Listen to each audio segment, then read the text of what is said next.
evento. O SEBEX sempre proporciona encontros com os líderes da saúde, como prática de desenvolvimento, educação e também network, querendo ou não, apesar de online, é uma forma da gente se conectar, se ver e se aproximar.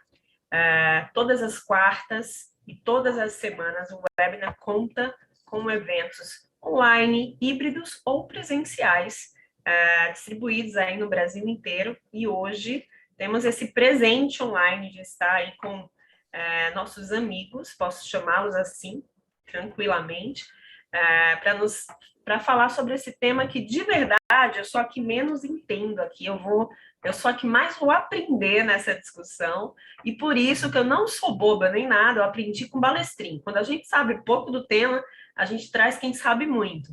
Então, eu trouxe aqui o Carlos Oyama para me ajudar nessa moderação, que é o nosso coordenador também, além de vários cargos que ele tem, ele é o nosso coordenador da certificação Supply Chain do SEBEX.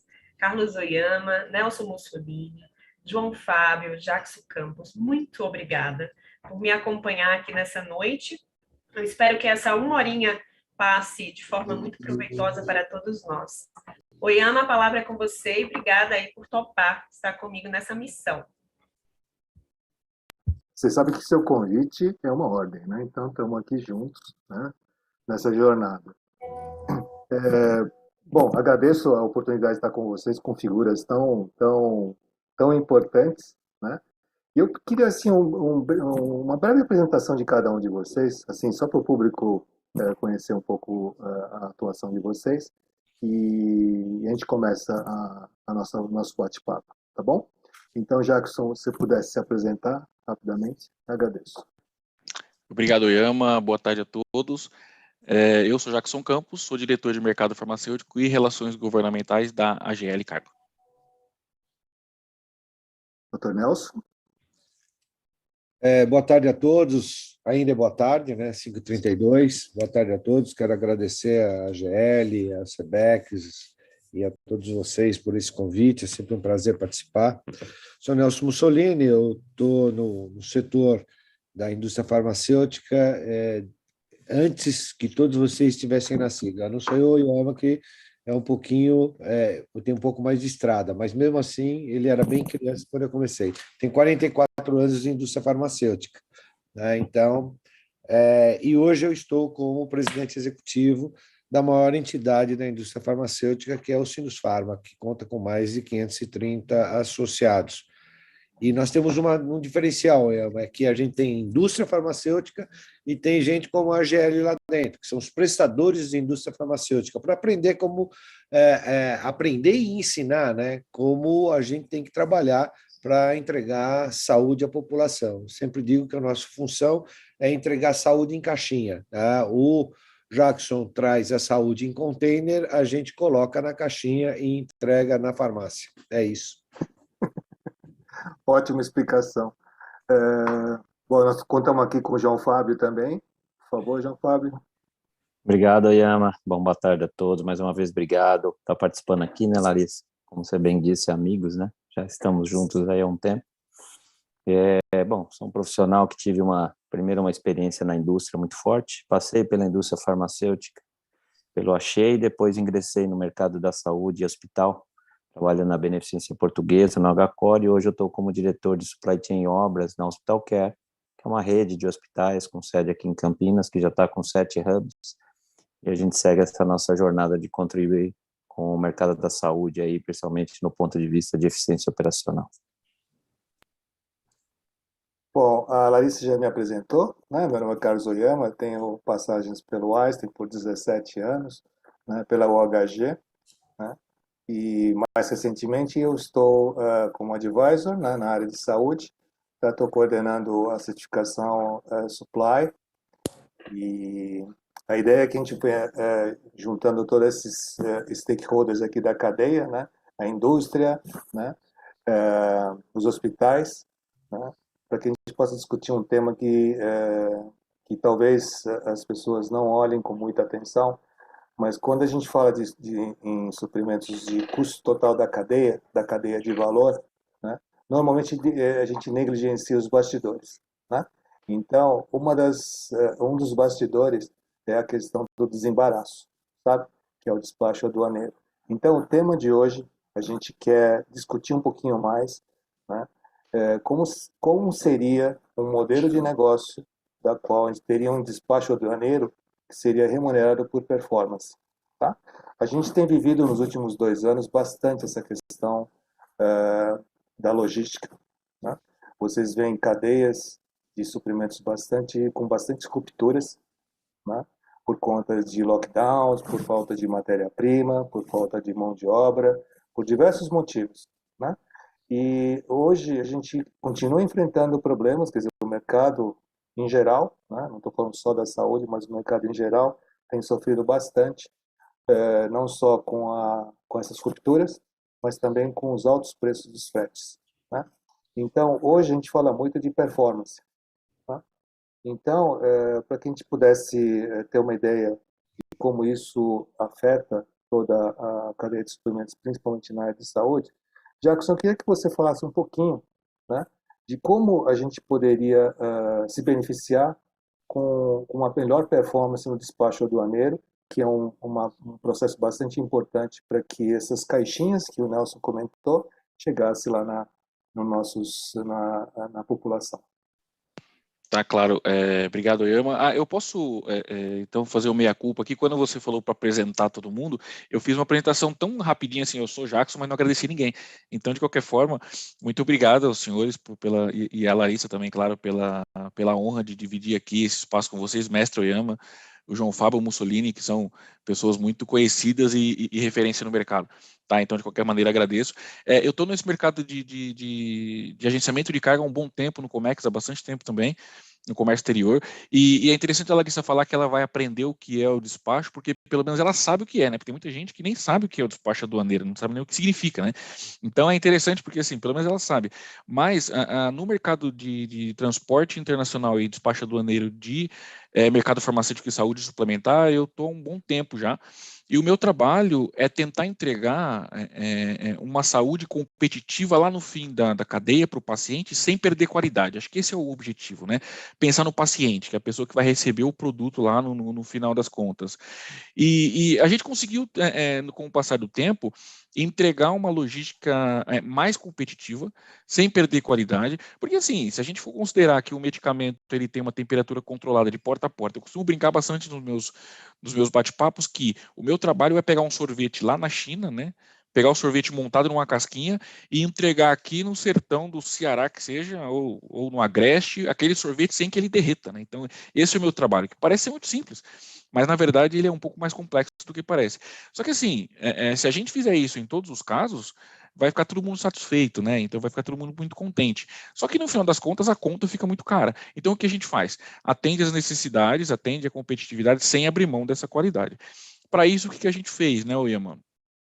Tentou trabalhar de maneira interna de treinamento, certificações, inclusive a certificação UEA, uma rede de agentes qualificadas, né, todos os fornecedores qualificados, considerando todos os RDCs, 430, 301, mas quando a gente percebeu que isso estava muito bem encaminhado e que a gente já estava atendendo 60%, 70% do mercado, a gente olhou e falou, peraí, agora o que eu faço? Né? O que mais eu posso tentar enxugar dentro dessa cadeia de custos aqui, sem comprometer qualidade? E aí olhamos para o despacho aduaneiro.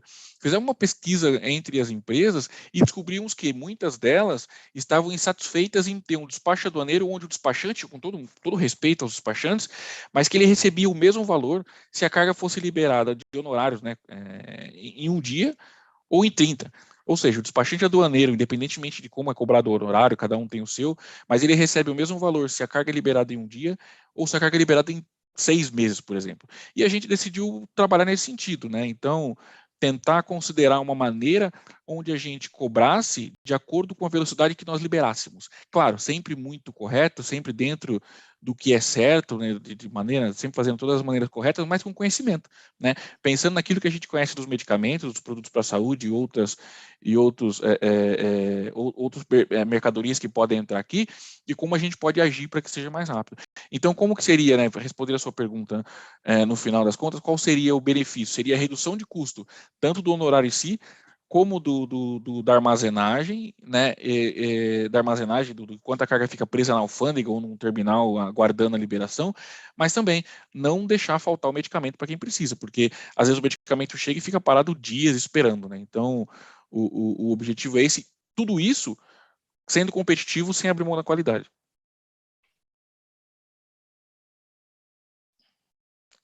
Acho que você está no mudo, Yama. Pois é, eu estou tentando achar o microfone aqui, às vezes me perco nessas parafernálias aqui. Uhum.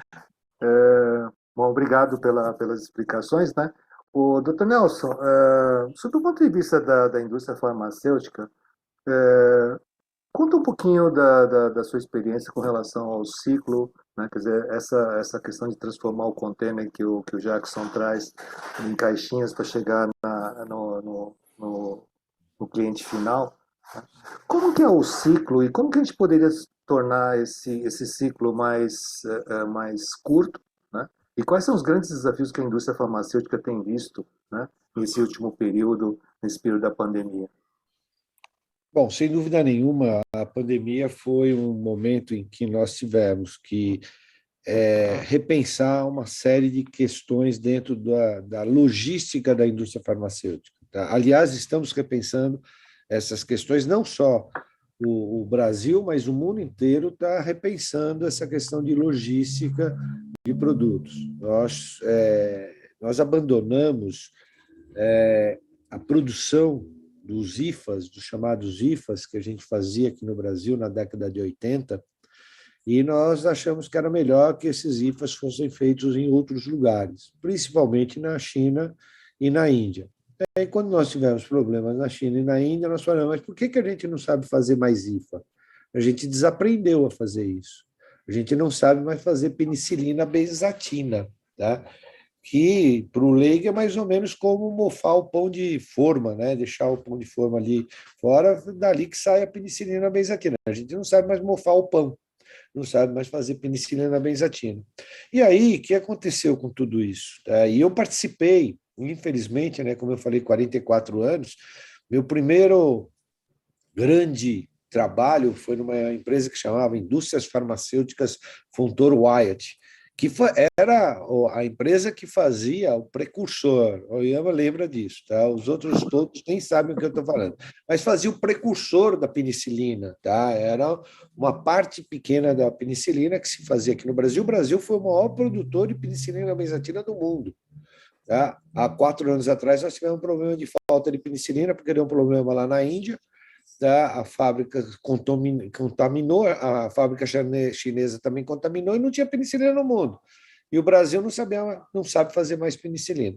Então, para nós, a questão de logística, de pegar o sorvete lá em Xangai e trazer o sorvete, tá? Ou que pelo menos não precisa estar na casquinha, né? O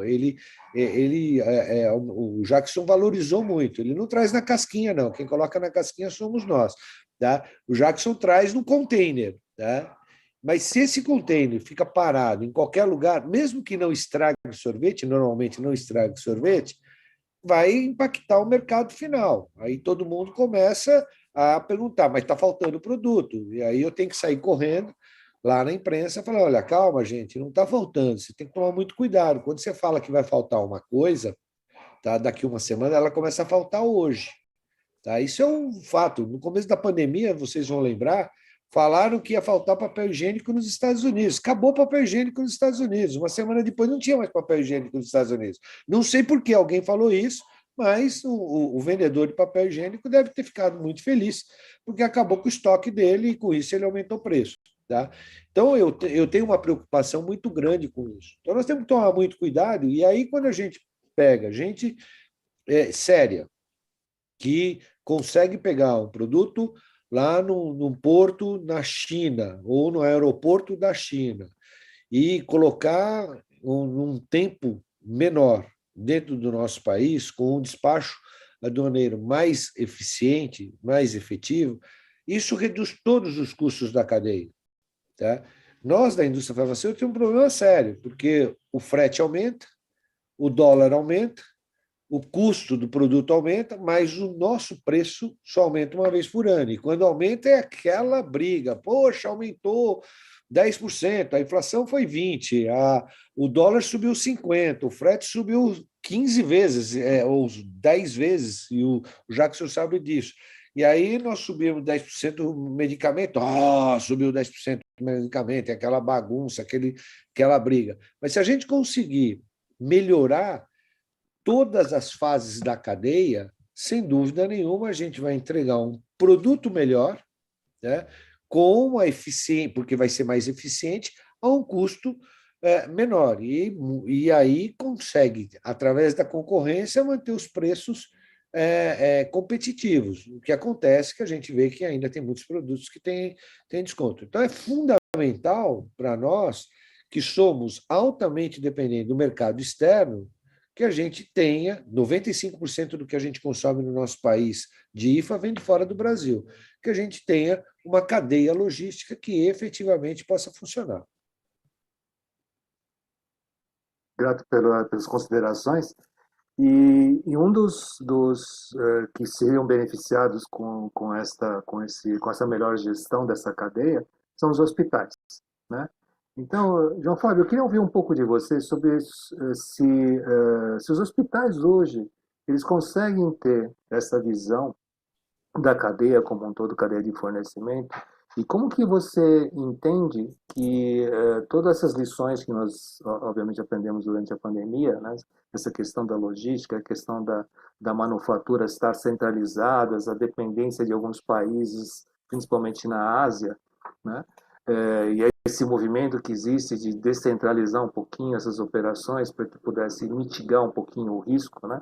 Como é que os hospitais enxergam esses movimentos e quais são as considerações que você faria para uma agilidade maior para que você tivesse um ciclo, né, de manufatura até a logística mais curto? Não, legal, Oyama. Bom, a gente começa a responder essa pergunta, Oyama, olhando um pouco questão de processo, né? Dificuldade, a maturidade das pessoas, como o Jackson falou também, de primeiro entender o que é um despacho aduaneiro, que na verdade é um processo que tem que estar ligado ao todo, né? E não uma parte separada. Inclusive toda essa conversa de eficiência operacional que a gente fala que os hospitais precisam ter, a gente vai abordar lá no curso de Supply Chain do SEBEX. Mas é interessante porque primeiro começa, né? Quem é mais experiente lembra quando a gente tinha barreira de mercado, essas coisas, tinha que comprar tudo nacional. Então não tinha muito despacho aduaneiro e já era difícil fazer a coisa acontecer. Aí os mercados se abriram, a gente começou a ter um processo a mais, que é de importar, né? E hoje tem uma escala gigantesca, cheia de oportunidades. E aí tem essa dificuldade de você fazer os elos, né, estarem bem ligados, porque no final é um processo. Você tem que comprar uma coisa lá, fazer ela chegar aqui, todo mundo tem que trabalhar de mão dada. Então começa o desafio aí de você primeiro entender o processo, que eu acho que os hospitais têm um pouco de dificuldade de entender que é um processo e não simplesmente uma relação cliente-fornecedor. Depois tem que botar inteligência em fazer isso, né, que é o que eu posso importar, o que não. Eu tive em 2 hospitais filantrópicos, onde a importação é muito chave devido aos benefícios que temos fiscalmente no hospital. Hoje eu estou no hospital privado, que não é filantrópico, mas tem oportunidades de importação. E o parceiro, do despacho aduaneiro, até por ser um processo extremamente técnico, cheio de detalhes, um erro pode colocar a empresa numa situação bastante complicada, né? E o que o Jackson falou para mim, como hospital, é interessante, porque se você conseguir colocar todos esses processos, que não estão exatamente com pessoas do hospital, mas parceiros, mas eles participando do negócio, é interessante. Porque daí, quando a gente tem uma alegria, a gente sorri junto, quando a gente tem uma dor, a gente sente ela junto, né? E quando o parceiro participa do negócio, fica mais fácil a conversa, tem menos atrito na relação, menos interesses antagônicos, o que gera o processo e o estresse, né? Os hospitais precisam dessa inteligência, é uma coisa importante, tem muita coisa, né? Não só equipamentos, que a gente sabe que tem que vir importado, tem muita coisa que a gente pode explorar, desafiar o mercado, mas os hospitais precisam investir nessa inteligência de metodologias de trabalho, capacitação de pessoas e realmente botar isso para dentro com uma escolha de um parceiro realmente que traga essa inteligência e não fique disputando margens com o hospital. Mas precisamos investir nisso sim. E uma pergunta que talvez deixe você numa situação mais desconfortável, né, João Flávio? Você estaria disposto, por exemplo, né? Eu sei que existe uma série de restrições na aquisição de medicamentos com prazo de validade menor do que 6 meses, né? A gente sabe que não só os casos dos medicamentos, mas também nós temos muitos reagentes, né? Ou materiais biológicos que têm um shelf life, uma vida muito curta, né? E que, obviamente, o despacho aduaneiro compõe, né? Esse desafio, né? E você ter uma cadeia mais curta, né? Você estaria disposto, né, a ouvir, por exemplo, a remuneração por performance? Quer dizer, você pagaria mais para ter seu produto com mais tempo de shelf life? E que ele chegasse mais rápido, né, Oyama? Eu, eu gosto de ser desafiado dessa forma. Eu acho que a gente tem que buscar esse tipo de inteligência, né? De pagar por performance e fazer o parceiro trabalhar realmente como parte do negócio, né? Os hospitais, né, você bem conhece, sabe que a gente tem uma vantagem porque a gente tem os medicamentos, são mais assim de pronto uso. Se você tem uma gestão adequada de estoque, normalmente, né? Tanto que as farmacêuticas adoram, de certa forma, ter um canal hospitalar, porque sabe que podem colocar lá produtos com shelf life menor, porque a gente tem pronto uso, mas só consegue usar isso quem tem, obviamente, gestão de estoque, porque se você não tem, você coloca lá e vai vencer no seu estoque, você vai perder isso. Mas eu gosto desse desafio, né? O que eu alerto, né, pensando na cadeia como um todo, é que quando você coloca um parceiro para fazer uma parceria dessa de ser pago por performance, ele topar, você tem que ter um modelo de gestão estabelecido bom, né? Porque senão você acaba não sabendo medir isso, você acaba ou tendo as ineficiências são maiores do que esse modelo e aí você não faz uso de toda essa inteligência, né?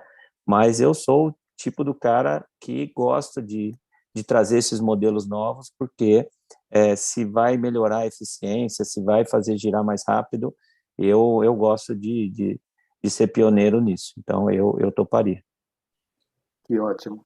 Uma das coisas que a gente se desafia, né, quando a gente fala um pouco da cadeia de suprimentos, né, a gente percebe que na cadeia de valor de saúde a gente tem um desequilíbrio muito grande de incentivos, né?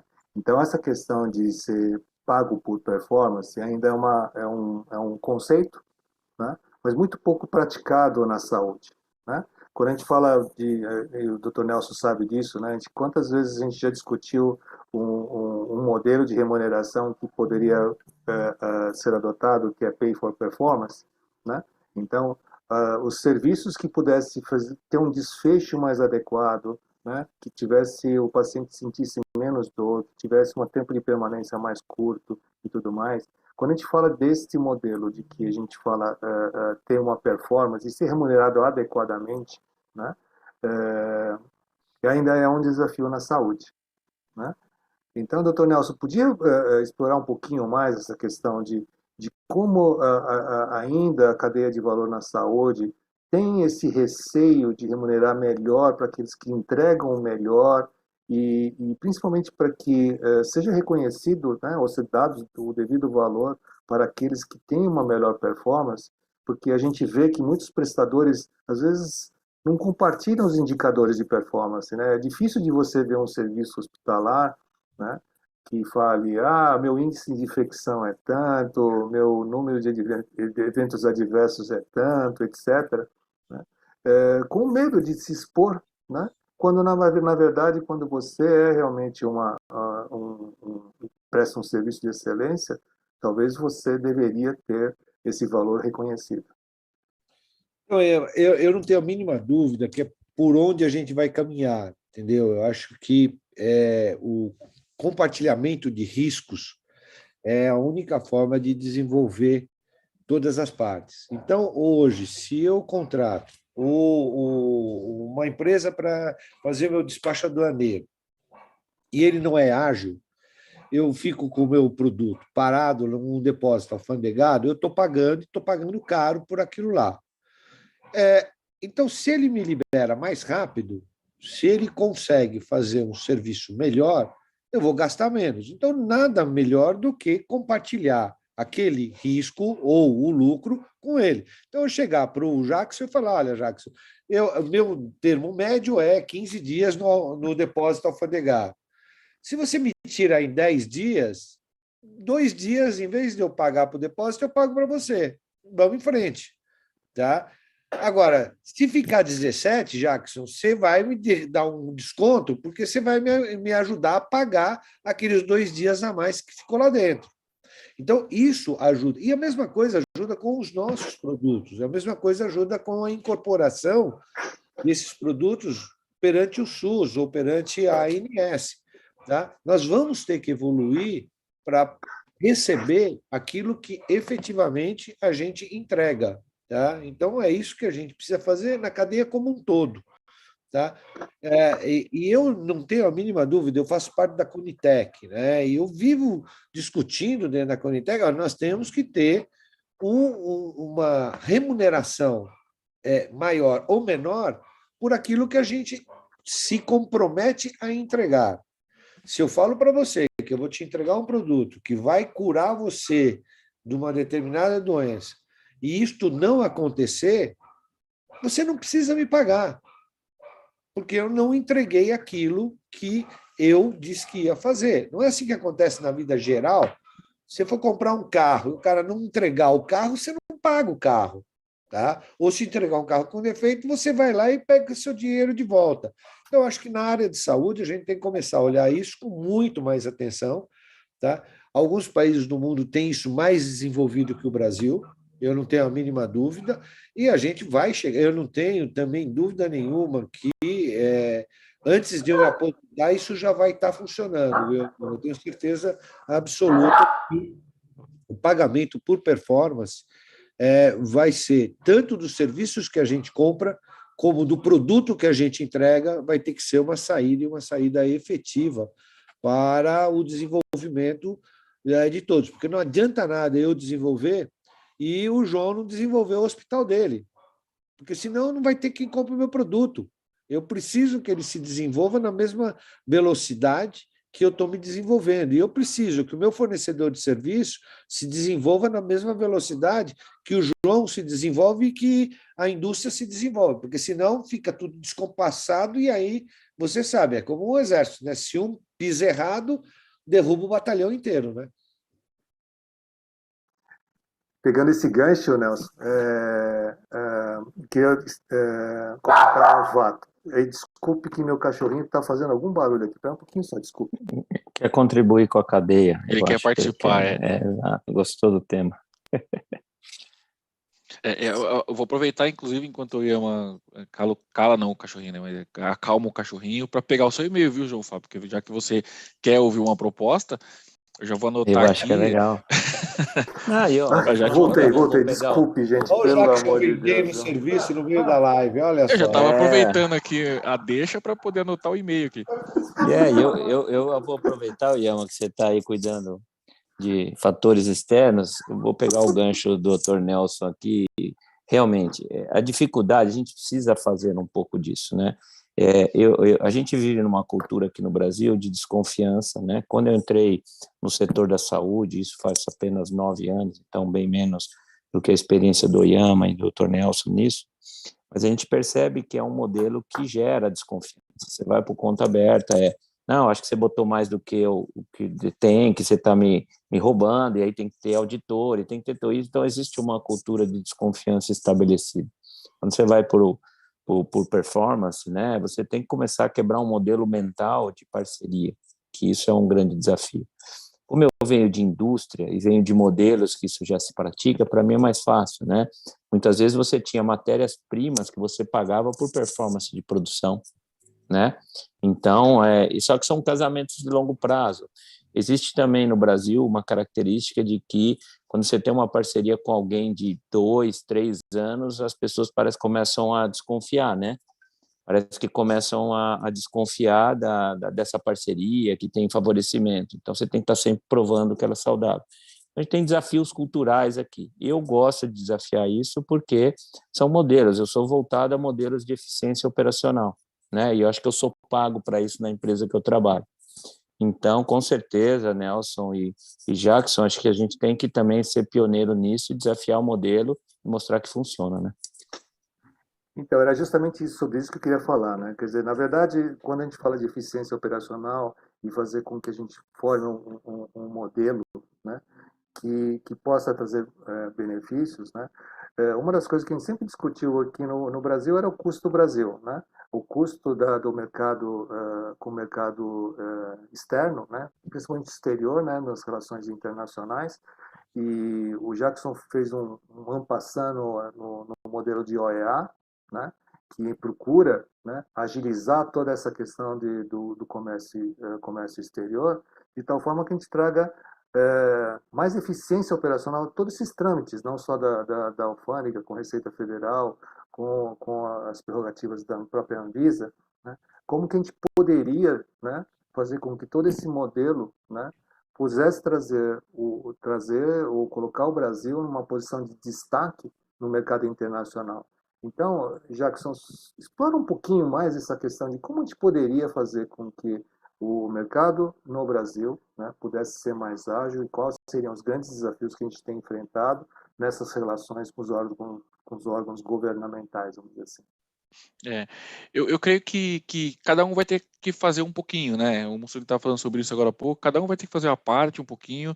Então, se eu conseguir contribuir um pouco para que o nosso custo Brasil, no caso, principalmente numa exportação, né, que a gente sabe que pesa muito na hora da competitividade externa, ela fique, o custo Brasil seja um pouco mitigado, a gente precisa, né? E o que a gente faz é justamente isso, né? Tentar encontrar maneiras de enxugar o custo do produto final, né, de maneira com que a gente traga para o país, ou leve do país, dependendo da situação, um produto de qualidade e que seja vendável, né, que seja possível das pessoas comprarem. Então, o caminho é esse. O que a gente fez aqui, né? A gente juntou, o Mussolini estava falando que a gente coloca no container, né? E fez parecer bastante simples o nosso, o nosso trabalho aqui, mas a gente juntou a logística internacional do despacho aduaneiro junto com outras soluções, como por exemplo de embalagem. Então, embalagens ativas e passivas, para quem não conhece, são aqueles equipamentos que trazem e importam as vacinas nos aviões, né? Que a gente é hub no Brasil, inclusive. Monitores de temperatura que fazem a leitura 24 horas por dia em tempo real, para que se tem alguma possibilidade de excursão, por exemplo, de uma temperatura, a gente consiga tomar uma ação, né, antes de uma reação. Então, tudo isso para que a gente consiga enxugar o custo do produto, né, e fazer com que esse custo do Brasil acabe ficando mais barato no final das contas, né, e mostrando isso. Então, vocês falaram bastante de dividir, né, como isso é feito, mas mostrando isso para a cadeia em si, como que a gente consegue contribuir de fato. Então, hoje, a gente tem falado bastante, tem alguns grupos que eu faço trabalho junto com a Anvisa, e eu participo do Sinosfarm há muitos anos já também, como pessoa física e como pessoa jurídica em várias empresas, mas eu faço alguns trabalhos com a Anvisa junto com o pessoal de regulatórios, para a gente provar para a Anvisa que algumas coisas a gente não precisa, por exemplo, mostrar para eles na hora de fazer uma importação. E um deles seria o conhecimento de embarque, né? Não seria mais preciso mostrar para eles o conhecimento de embarque, porque hoje como funciona? Como diz a lei, a carga precisa chegar no Brasil com o conhecimento de embarque original para poder iniciar o despacho aduaneiro.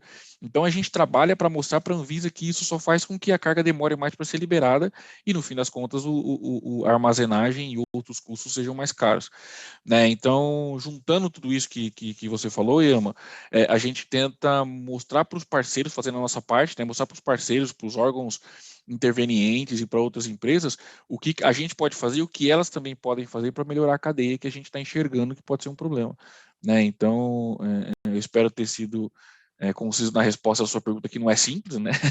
mas a gente tenta fazer nossa parte para tentar melhorar. Pode parecer um pouco de utopia para alguns, mas a gente de fato tenta. Eu estou há muitos anos tentando melhorar a cadeia fria do Brasil, sabe? A cadeia fria, a qualidade do medicamento no Brasil. Isso há muitos anos, né? Desde que eu comecei a fazer isso.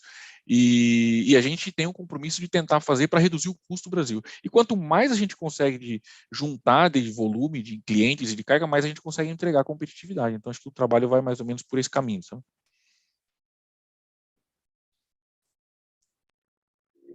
Perfeito. Acho que o nosso webinar está aí caminhando com riquíssimas provocações. Eu queria deixar aqui registrado mais uma vez que estamos aí com as inscrições abertas para a nossa segunda edição de certificação Supply Chain, coordenado aí pelo Oyama e pelo João Fábio. E o Jackson foi um dos nossos participantes aí da primeira edição, então ficamos muito felizes com essa explanação de todos. Eu queria dizer que o nosso programa ele é centrado no cuidado do paciente, justamente esse estudo de como fornecer o material e medicamento certo, no momento certo, na quantidade certa. Selecionamos aí líderes da saúde a dedo para que a gente consiga provocar justamente essa reflexão de que passa, né, justamente por como proporcionar essa sustentabilidade no setor, como que a gente consegue desenvolver esses novos modelos de remuneração e aí cases de sucesso tanto dos participantes, né, quanto dos especialistas presentes, e principalmente aí um tema muito abordado por Mussolini falando sobre a integração aí da cadeia de valor de todos os stakeholders do nosso setor, que é complexo. E aí, falando de complexidade, eu queria direcionar uma pergunta para o Jackson, e claro, se os outros também quiserem complementar. Você falou um pouquinho sobre performance, né, neste processo. Como medir performance quando a gente fala desse processo tão complexo? Como que vocês hoje na AGL, ou até outros cases que você tenha participado, mede essa performance? Posso responder? Tá. A pergunta talvez seja essa a que eu mais ouço quando eu apresento essa ideia de fazer por performance, né? Como você mede isso, né? Então, o que a gente faz? A gente criou um sistema com base na Microsoft, na nuvem da Microsoft, para que ele fique 100% online em qualquer lugar, né? Tablet, celular, computador, onde a indústria, ou o hospital, ou a operadora de saúde, fale para a gente quais pontos ela quer medir, e a gente mostra para ela um dashboard em tempo real de como estava sendo e como está sendo agora, né? Então, pega um produto, a penicilina, como o Mussolini falou. Então, nos últimos anos, quanto tempo demorou para uma ABC Pharma, talvez até tenha esse nome, eu puxei aqui na hora, mas é capaz até de ter esse nome ABC Pharma, mas quanto tempo tem? Quanto tempo a ABC Pharma deu? Tem e mexe com penicilina, tá? Olha só. ABL não é ABC, mas é ABL. Ah, tá. A ABL a gente conhece.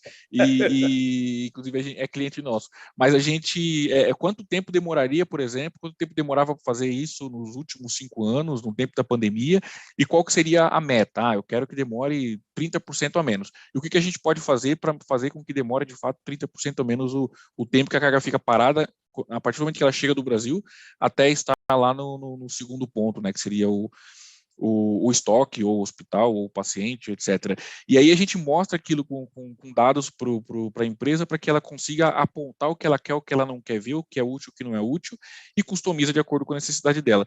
Mas o principal ponto, e o Mussolini levantou isso muito bem, a empresa que está contratando também tem que ser tem que entender que algumas coisas fogem do controle. Então, vamos lá, a Receita entrou em greve. Claro, a gente vai tentar fazer o que for possível para fazer com que a Receita saia da greve, né?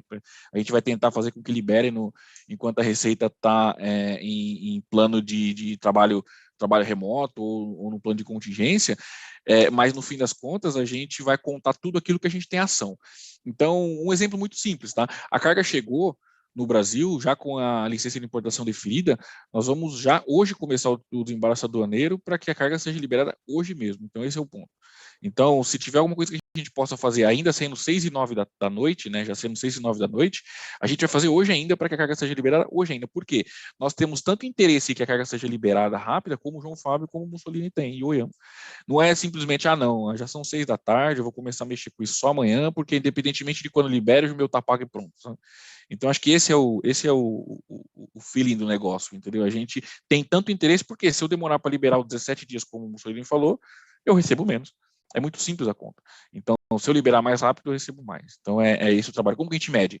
Numa plataforma online da Microsoft, onde o cliente, ou a empresa, ou o hospital, consegue ver em tempo real tudo o que está sendo feito no processo e comparar o antes e o depois, e onde ele quer chegar. E aí a gente começa a eliminar ali as travas, né? Então, isso aqui é uma trava, isso é uma trava, isso é uma trava, a gente começa a eliminar essas travas. E Larissa fica simples, porque ele recebe mais, porque eu gasto menos. Exato. Por isso que ele recebe mais. Não é que essa performance dele vai aumentar o meu custo. Eventualmente pode até reduzir meu custo, porque a gente vai compartilhar aquela redução de custos que eu tenho, e aí eu posso pagar um pouco mais para ele, e ele me entregar um custo melhor do produto dentro do meu estoque. É exatamente isso. Esse é o conceito de compartilhamento do sucesso, né? Do sucesso, quando a gente fala de risco, né? Então, há os dois viés, né? Tem gente que olha mais para o risco, tem gente que olha mais para o sucesso, mas a questão é que a gente precisa sair dessa cadeia de desconfiança que o João Fábio comentou, para ter sinergias entre todos os stakeholders dessa cadeia. A gente tem muito o que melhorar em termos de eficiência, mas principalmente mudando o mindset, né? Um mindset de positividade, vamos dizer assim, né? Que a gente possa confiar no seu parceiro, saber que a gente vai fazer o que é melhor e não achar, vamos dizer assim, alternativas, né? Vamos dizer assim, menos éticas, né? Do que privilegiar a ética empresarial, que é respeitar o seu parceiro de negócio, né? Então, eu acho que o caminho é justamente esse, né? E o João Fábio sabe disso também, que a gente tem desafiado muitos os fornecedores, né? E, Nelson, a gente falou muito de risk sharing, sabe? Sim. Com a indústria farmacêutica. Então, muitos dos modelos que a gente preconiza, tá bom, você tem aqui seu paper, né, seus estudos científicos, mostra que esse medicamento tem melhor desfecho, tá bom, então vai participar do risco comigo. Se você não entregar isso, né, sei lá, se não curar o paciente ou não curar no prazo que se espera, né, então a gente vai dividir os custos que nós teríamos com esse não atendimento do SLA que foi previsto, né? Então, acho que esse é o melhor caminho para que a gente possa realmente fazer com que toda a cadeia seja desonerada de certos custos que são invisíveis, né? E talvez esse despacho aduaneiro seja mais um deles, e para o cliente final talvez seja, vamos dizer assim, um custo escondido, né? Mas que não é, que também a gente pode medir performance e que a gente pode fazer uma relação de ganha-ganha. Estou correto nessa afirmação? Eu não tenho a mínima dúvida, Ana, que é o único jeito que nós vamos ter para resolver os problemas no futuro, né? Primeiro, confiança, né? Ética acima de tudo, tá? E entender um pouco mais o negócio do outro. Esse que é o grande, eu acho que é um gargalo muito grande que a gente não tem, e é por isso que dentro do Sinusfarma a gente procura agregar o produtor com o fornecedor de bens ou serviços para que ele entenda o nosso negócio e saiba quais são os riscos que ele, inclusive, tem.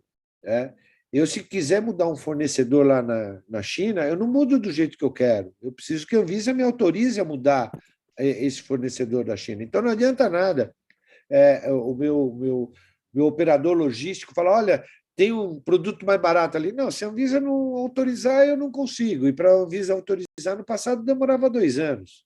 Tá? Tanto que o fornecedor lá fora ficava feliz da vida, né? Porque o Brasil era o único país do mundo em que ele era cativo. Tá? Ele podia aumentar o preço, ele podia deixar de entregar, ele podia mandar uma porcaria para cá e eu ia ter que engolir ou queimar, porque se eu devolvesse para ele, saía mais caro, e eu não podia trocá-lo. Tá? Demorava 2 anos para trocar.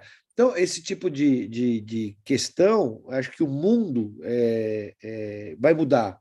Né? Eu não tenho dúvida que a pandemia foi uma desgraça muito grande, né?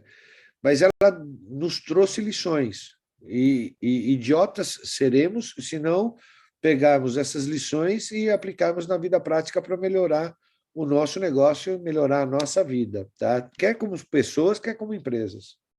Ótimo.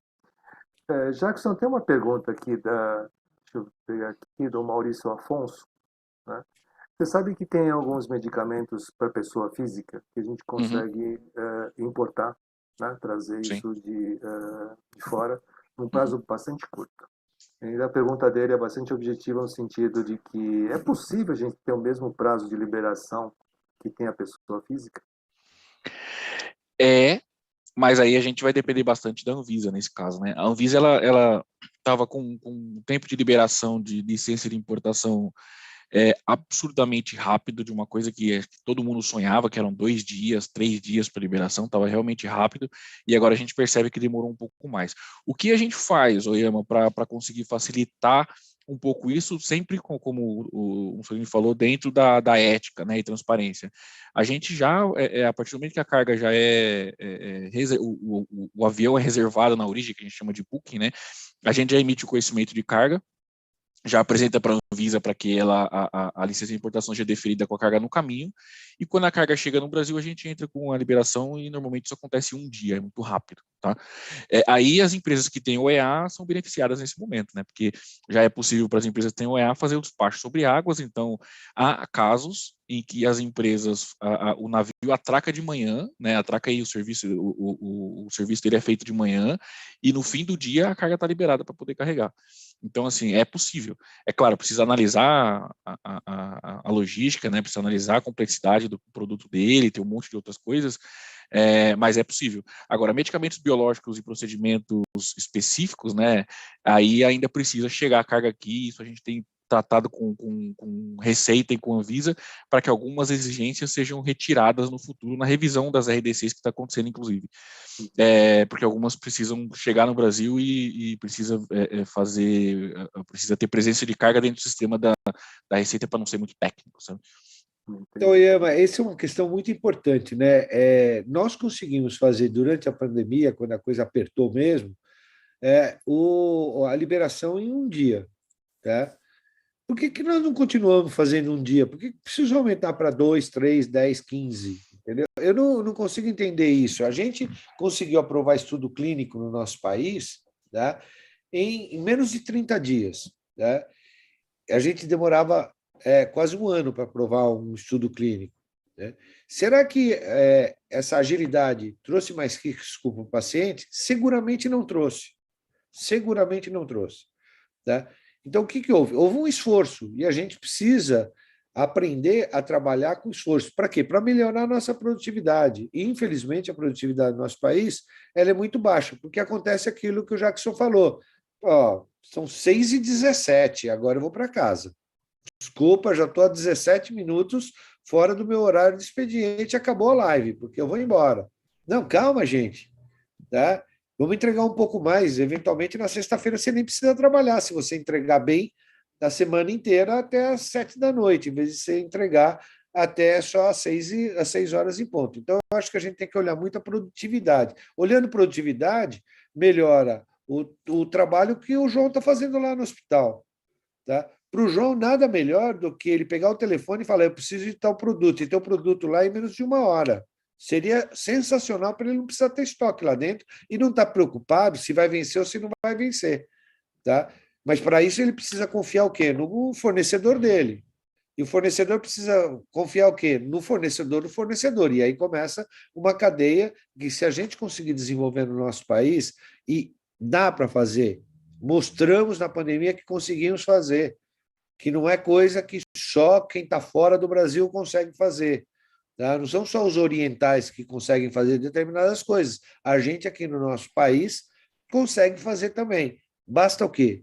Basta ter vontade de fazer e fazer a custos menores. Deixa eu só complementando uma coisa que o Dr. Mussolini falou. Claro que não precisa de complemento, mas eu participei bastante das importações de vacinas para Covid, né? Algumas como consultor, algumas trabalhando direto nas empresas, e a gente de fato conseguiu fazer a liberação alfandegária acontecer em 15 minutos. Né? Então a licença de importação já chegava deferida, a carga chegava no aeroporto e ela demorava mais com o pessoal fazendo fotos do que ela de fato na parte alfandegária, entendeu? Então era realmente muito rápido. Eu participei desde da construção da cartilha do Siscomex, com a Receita, com o Sindusfarma, com a Cefasa, com todos os outros órgãos, para a gente ter um modelo de como seria a importação das vacinas quando acontecessem, e a liberação era literalmente em 15 minutos, era muito rápido. Jackson trouxe risco para o paciente? Nenhum. Então dá para fazer, né? Dá, com cadeia fria mantida, tudo muito bem feito, com todas as cargas sendo inspecionadas pela Anvisa, a Receita, tudo de maneira correta, não teve nenhum jeitinho, foi tudo de maneira certa, só que estava todo mundo esperando aquilo. Então, é a vacina, então vamos todo mundo tomar velocidade para que seja liberado mais rápido. O que fez com que a gente recebesse vacina em tempo recorde, né? Tanto na importação como para aplicar. Né? Então, um exemplo simples é que a gente recebeu a importação da vacina no domingo de manhã, às 6 da manhã, o avião chegou às 6 da manhã, às 10 horas estava sendo aplicada a vacina na primeira pessoa lá no hospital onde o governador aplicou. Então, assim, a gente mostrou, que o Mussolini falou muito bem, a gente mostrou que é possível, é só realmente querer fazer. Uhum. E vocês podem explorar um pouquinho isso? Quer dizer, quais são as barreiras que impedem que a gente incorpore vamos dizer assim, esse senso de urgência, né? Que motivou a gente a fazer os processos mais rápidos, né? E por que a gente não perpetua isso? Quais são as grandes barreiras que vocês entendem que deveriam ser retiradas? Nós temos uma burocracia que, infelizmente, nós herdamos da nossa colonização, né? O cartório no Brasil ele é antiprodutivo, né? O Brasil é um país que ainda a palavra não serve de nada, né? Aliás, a palavra não. Eu assino um documento, não serve de nada. Tem que levar num cartório para o cartório falar que eu assinei o documento. Eu vou vender o carro, eu tenho que ir lá no cartório e assinar na frente do carro para mostrar que sou eu mesmo, entendeu?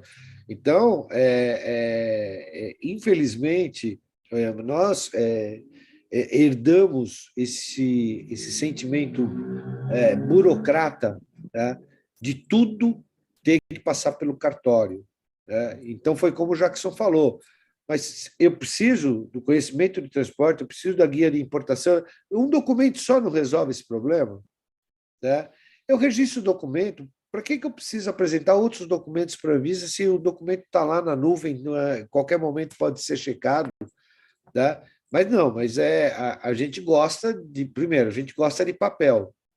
Agora a gente gosta de formulário eletrônico, né? Tudo. Eu vou fazer o meu check-up sexta-feira, eu recebi um formulário eletrônico, eu tenho que preencher, que eu quase desisti do check-up. Falei, meu Deus do céu, para que tanta coisa, entendeu? E já está lá, porque eu fiz o ano passado, né? Então seria só conferir, mas não. Então, infelizmente, nós gostamos muito disso. Eu acho que isso que atrapalha muito. O Jackson e o João podem dar outros exemplos. Eu vou em linha, Nelson, nesse sentido. Acho que a gente tem uma burocracia voltada para a desconfiança, né? Essa é uma grande barreira. Eu tive uma oportunidade muito interessante de poder morar nos Estados Unidos e ver que lá as coisas são um pouco diferentes, né? Muitas vezes a palavra da pessoa, até porque lá tudo tem consequência, que deveria ser assim também. Então, assim, a gente tem que quebrar essas barreiras. A gente fica esperando uma entidade, uma lei, uma coisa, eu acho que a gente tem que tentar, né? Como executivo, como líder de uma cadeira que toma decisão, tentar fazer as pequenas coisas e mostrar que dá certo, né? Tem muitas coisas já acontecendo, como o Jackson comentou. Eu acho que a gente tem que quebrar um pouco essa barreira, né, dessa desconfiança, porque você tem, né, dentro de todo esse fluxo, né, as autoridades hoje, às vezes, têm interesses que não são comuns, né? A dificuldade gera uma indústria que é muito bem remunerada, né? Isso é triste para nós, mas eu não quero olhar para isso, não quero usar isso como um fator de desistir, eu quero usar isso como um fator de seguir lutando para fazer uma coisa, é um processo, né? Quem entende de supply chain sabe que é um processo, uma sequência de atividades que precisa ser feita num certo tempo, em medida como o Jackson comentou, e a gente tem que fazer isso acontecer, né? Tem que encontrar parceiros, né? Porque muitas vezes a cabeça dos empresários são cabeças também de oportunistas, e aí a sua relação depois de 2, 3 anos, ela começa a não ser mais uma relação onde você consegue alimentar esse relacionamento, de mostrar que aquele custo de servir que você tem é um custo competitivo. Aí você começa o quê? Gasta tempo, vai no mercado, troca fornecedor, cria uma nova cultura, e isso vira sempre uma bola de neve, né? Então eu vou em linha com o Nelson, acho que a gente tem que quebrar a barreira e também parar um pouco, né? Ver se a gente consegue, aos poucos, deixar um pouco mais claro que essa indústria que tenta gerar problema porque tem a solução já engavetada, a gente começa a criar as nossas soluções aí com os parceiros. Né? Ótimo. Bom, pessoal, nós temos que encaminhar para o fechamento desse webinar. Eu queria que cada um pudesse sumarizar, né, e mandar um recado para o pessoal que tá nos prestigiando aqui, tá bom? E principalmente nessa questão de que a gente está propondo eficiências operacionais, né? Nós estamos precisando de performance, né? Então, vou começar pelos mais novos. João Fábio, a palavra é sua. Para fazer uma despedida, Oyama? Faz um fechamento aí, vai. Um fechamento. Não, eu acho que é isso. Bom, gente, eu de novo agradeço a oportunidade aqui de falar nisso, né? De a gente realmente trazer essas boas práticas aqui e mostrar que é viável, né? O Oyama até no nosso, vamos dizer assim, no nosso back-office de conversas aqui falou que a gente está nesse setor por uma causa muito maior do que simplesmente ser um executivo de uma empresa. Afinal de contas, somos todos clientes desse mercado chamado saúde. Então, a gente, é importante, né, ter esses fóruns, ter o SEBEX liderando, a gente poder debater e começar a mostrar que a coisa pode e depende da gente, né? Vamos, se cada um se movimentar nesse lado positivo de querer fazer, tenho certeza que a gente vai quebrar muitas barreiras e ter muitos cases para contar aqui via SEBEX, de cases de sucesso. Eu faço o fechamento que a gente realmente continue insistindo e desenvolvendo metodologias de trabalho no setor da saúde. A gente vai chegar lá. Jackson.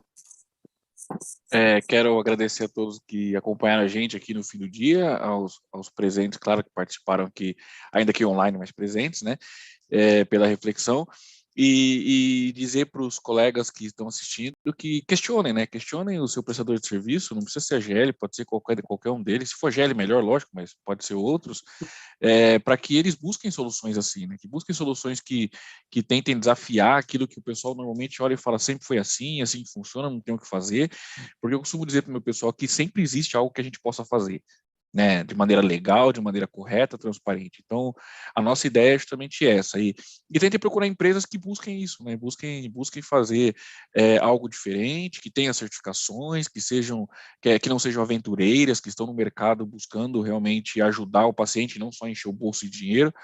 E a gente está aqui justamente para isso, né, para tentar fazer com que o paciente receba, porque a minha filha vai tomar vacina amanhã e eu quero ficar tranquilo que a vacina dela vai funcionar. Então, esse é o ponto. Ótimo. Mussolini?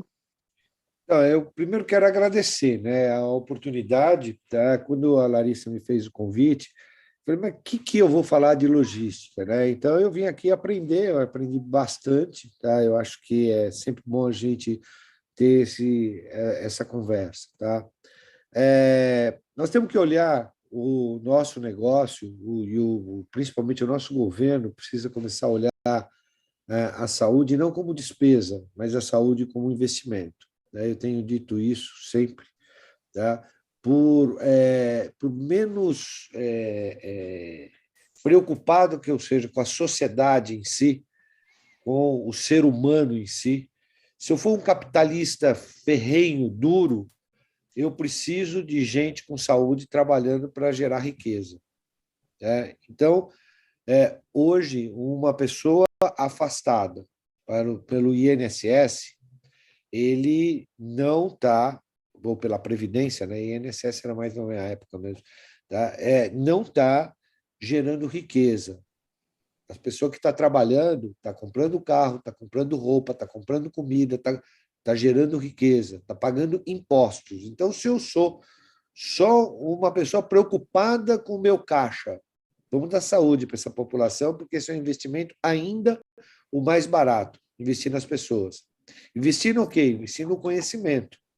Investir nisso que a gente está fazendo aqui, na transmissão de conhecimento, coisa que o SEBEX faz com muita propriedade e que lá no Sinusfab a gente procura fazer também. A gente tem que melhorar a nossa produtividade, acabar com os carimbos, tá? Para que a gente tenha um país que seja confiável, tá? Que a gente deixe para os nossos filhos e netos um país melhor, tá? E não um país pior do que a gente encontrou. Eu tenho certeza que isso vai acontecer. E a pandemia mostrou que é possível acontecer tudo isso. Então, Então, Larissa, muito obrigado pelo convite, Jackson, João, Oyama, obrigado pela oportunidade, é sempre um prazer, pode contar comigo, sempre que precisar, tá? Porque eu gosto de aprender. Obrigado.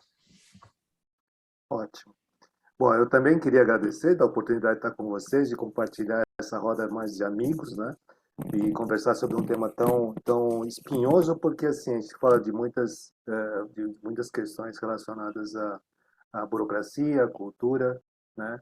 A coisas que a gente discute há anos que parece que não muda, né?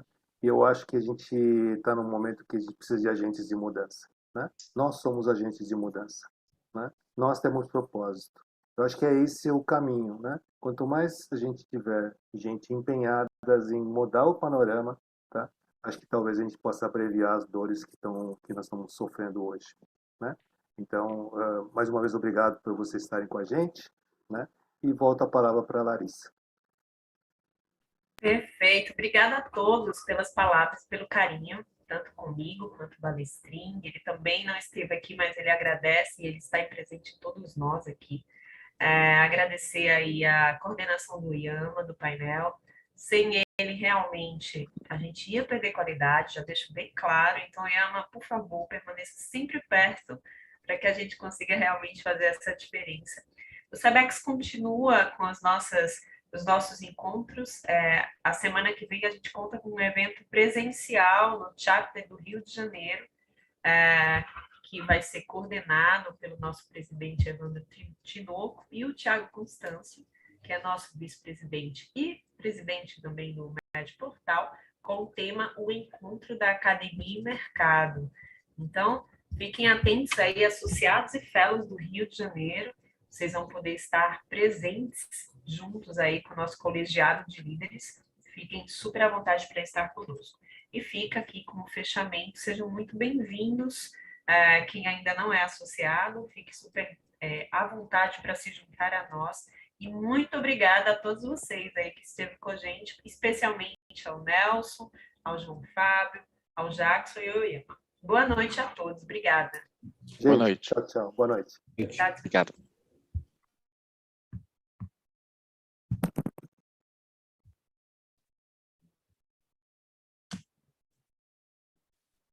Boa noite. Obrigado.